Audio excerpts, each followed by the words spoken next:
मैं आपका अपने यूट्यूब चैनल पे स्वागत करता हूँ। इसके प्रीवियस वाले वीडियो में मैंने आपको मेंडल का पहला नियम, दूसरा नियम आसान तरीके से समझाया था। आई होप कि आपको समझ में आया होगा। मेंडल का जो पहला नियम था उसमें पहला नियम था लॉ ऑफ डोमिनेंस, और जो सेकेंड रूल था या नियम था उसका नाम था लॉ ऑफ सेग्रीगेशन या प्योरिटी ऑफ गैमेट्स। उसमें मैंने आपको डिस्कस किया था, थोड़ा सा मैं आपको जो प्रीवियस से उसके बारे में डिस्कस कर लूँ। जब मैंने लॉ ऑफ डोमिनेंस बताया था तो उसमें मैंने बताया था कि जो डोमिनेंट कैरेक्टर होते हैं वही F1 पीढ़ी में आपके क्या होते हैं, शो होते हैं।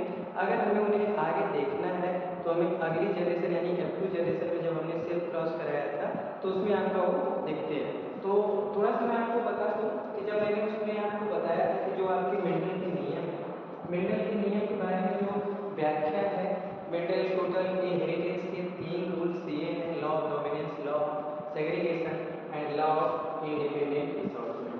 तो लॉ ऑफ डोमिनेंस में मैंने आपको बताया था कि जब हम दो डोमिनेंट कैरेक्टर लेते हैं और इनका क्रॉस करवाते हैं तो F1 में हमें हमेशा जो डोमिनेंट कैरेक्टर होता है वही प्राप्त होता है, जिसे हम कहते हैं लॉ ऑफ डोमिनेंस।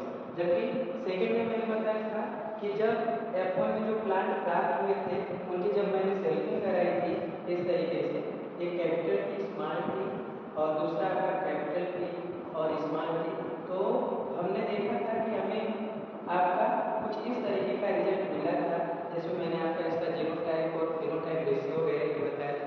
यानी ओवरऑल हम लोगों ने डिस्कस किया था कि किस तरीके से लॉ ऑफ डोमिनेंस होता है और किस तरीके से लॉ ऑफ सेग्रीगेशन होता है। और ध्यान दीजिएगा कि जो हमने एक कैरेक्टर को लेकर पढ़ा था तो उसे हम कहते हैं मोनोहाइब्रिड क्लास। आज हम दो कैरेक्टर को लेकर पढ़ेंगे तो इसे हम कहते हैं डाई हाइब्रिड क्लास।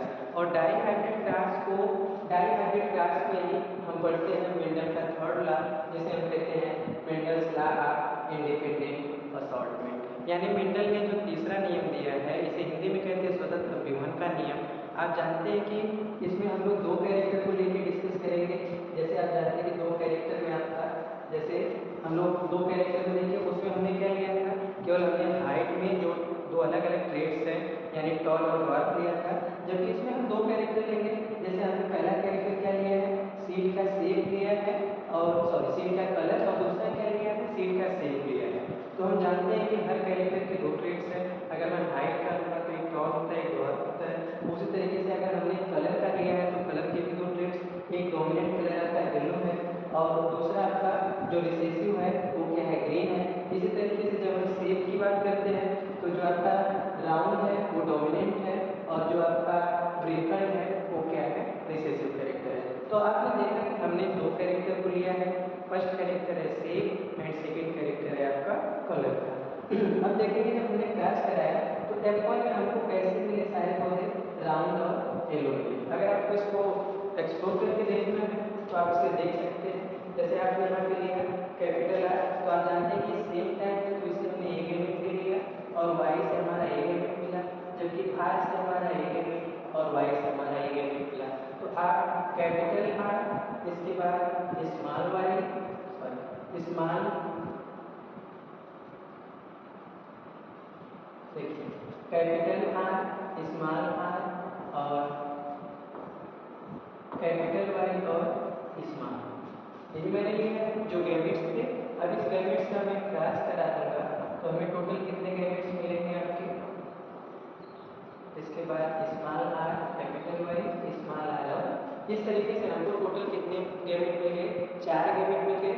अब इन्हीं चारों गैमेट्स का हम आपस में क्या करा देंगे, क्रॉस करा देंगे। तो आप ध्यान से देखेंगे तो पहला, दूसरा, तीसरा और चौथा, ये भी आप देख लेंगे, पहला, दूसरा, तीसरा और चौथा। और इधर जो हमने गैमेट इधर लिया हुआ है राउंड और येलो का, और वही गैमेट हमने सेम कौन सा लिया हुआ है, राउंड और येलो का। बस हमने इसे सीक्वेंस में रख दिए हैं और आप सीक्वेंस में रखेंगे तो ध्यान से देखेंगे तो आपने यहाँ पे दो, हम हमेशा सीक्वेंस में लिखेंगे आर पहले और ए बाद में, और कैपिटल पहले और स्मॉल बाद में। तो कैपिटल आर और कैपिटल आर एक साथ है और कैपिटल वाई और कैपिटल वाई, फिर कैपिटल आर और कैपिटल आर एक साथ और कैपिटल वाई और स्मॉल वाई, फिर कैपिटल आर और स्मॉल आर, फिर कैपिटल वाई और कैपिटल वाई, फिर कैपिटल आर और स्मॉल आर और कैपिटल वाई और स्मॉल वाई। इस तरीके से आप इसे सीक्वेंस में रखते हुए चले जाएंगे और सीक्वेंस में जब आप रखते हुए चले जाएंगे तो आपको जो रेशियो मिलेगा वो आप जो आपको नंबर्स मिलेंगे आप देखेंगे तो 9 हमें कैसे मिलेंगे 1 2 3 4 5 6 7 8 9 जो 9 हमें कैसे मिलेंगे राउंड और येलो मिलेंगे। 3 हमें कैसे मिलेंगे राउंड और ग्रीन मिलेंगे। जबकि हमें ब्रिंकल्ड और येलो कितने मिलेंगे 3 मिलेंगे और हमें ब्रिंकल्ड और ग्रीन कितना मिलेगा 1। ये देखेंगे तो ये एकदम सेम है लास्ट में और ये भी देखेंगे तो किसी से मैच नहीं कर रहा होगा। लेकिन बस आप ये जानते रहिए कि जब भी कोई डोमिनेंट कैरेक्टर रहेगा तो रिसेसिव कैरेक्टर को दिखने नहीं देता है। तो जब आप इसका रेशियो पता करेंगे तो जो इसका फेनोटाइप रेशियो मिलता है हमको इस आधार पे तो उसको हम क्या लिखते हैं 9 रेशियो 3 रेशियो 3 रेशियो 1 किस आधार पे जो हमको ये अलग अलग तरीके के प्लांट मिले हैं। अब आपने देखा कि हमने दो तरीके के गैमेट्स का आपस में फ्यूजन कराया था। ये दोनों गैमेट्स एक साथ थे लेकिन ये अपने लक्षणों को प्रदर्शित करने के लिए क्या है स्वतंत्र हैं। इसलिए हम इस नियम को इस रूल को क्या नाम देते हैं स्वतंत्र अभिव्यक्ति का नियम या फिर लॉ ऑफ इंडिपेंडेंट असॉर्टमेंट। जबकि हमने गैमेट लिया था जब हमने क्रॉस कराया तो हमें जो पौधे मिले हैं हमें 4 तरीके के मिले एक राउंड येलो या जो शेप और कलर मिला है राउंड और येलो मिला है राउंड और ग्रीन मिला ब्रिंकल्ड और येलो मिला ब्रिंकल्ड और ग्रीन मिला यानी अपने लक्षणों को प्रदर्शित करने के लिए स्वतंत्र है इसलिए हमें ये नाम देते हैं। तो आपने देखा कि किस तरीके से मैंने आपको जो सबसे पहले मैंने बताया कि एक मेंडल का जो फॉर्मूला है इसे हम डाई हाइब्रिड क्रॉस भी कहते हैं। डाई हाइब्रिड क्यों कहते हैं क्योंकि हमने दो कैरेक्टर दिया हुआ है। दो कैरेक्टर में कौन कौन सा एक मैंने कलर लिया हुआ है और दूसरा शेप लिया हुआ है। और आपको मैंने बताया है कि हर कैरेक्टर के दो ट्रेड्स होते हैं। अगर मैंने राउंड लिया है मतलब अगर मैंने शेप राउंड लिया है तो उसका जो रिसेसिव कैरेक्टर होगा वो क्या होगा ब्रिंकल्ड। अगर मैंने येलो लिया है तो उसका रिसेसिव क्या होगा ग्रीन क्योंकि आप जानते हैं कि दो होंगे तब उसका क्लास कराते हैं। फिर मैंने यहाँ से अपने गैमेट्स को अलग किया क्रॉस करके यहाँ पे मैंने गैमेट का कॉम्बिनेशन पाया। कॉम्बिनेशन आप देखेंगे तो इसके अलावा और कोई भी कॉम्बिनेशन आपको नहीं मिलेगा।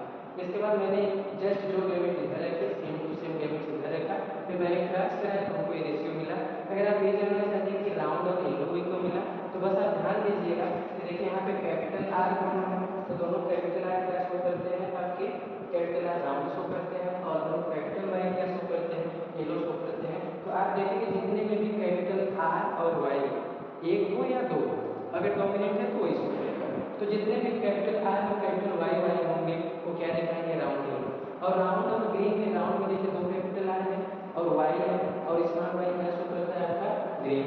और इसी तरीके से इसमें एक कैपिटल आर है तभी ये राउंड ही शो करता है क्योंकि आप जानते हैं कि डोमिनेंट कैरेक्टर रिसेसिव को हाइड कर देता है। तो राउंड और ग्रीन इस तरीके से ब्रिंकल्ड और येलो में देखिए ब्रिंकल्ड में आप देखेंगे जो ब्रिंकल्ड शो कर रहा है यहाँ पे ब्रिंकल्ड शो करता है उसका क्या चीज है आपका स्मॉल आर स्मॉल आर। तो देखिए यहाँ पे स्मॉल आर पे ब्रिंकल्ड और कैपिटल वाई एक हो गई तो ब्रिंकल्ड येलो फिर ब्रिंकल्ड ग्रीन केवल एक ही है आपका जो कि ब्रिंकल्ड स्मॉल आर और आपका वाई आर का क्या शो कर रहा है ग्रीन। तो इस तरीके से आपने देखा कि जो अलग अलग कैरेक्टर थे मेंडल के दूसरे नियम को लेकर के मैंने आपसे डिस्कस किया।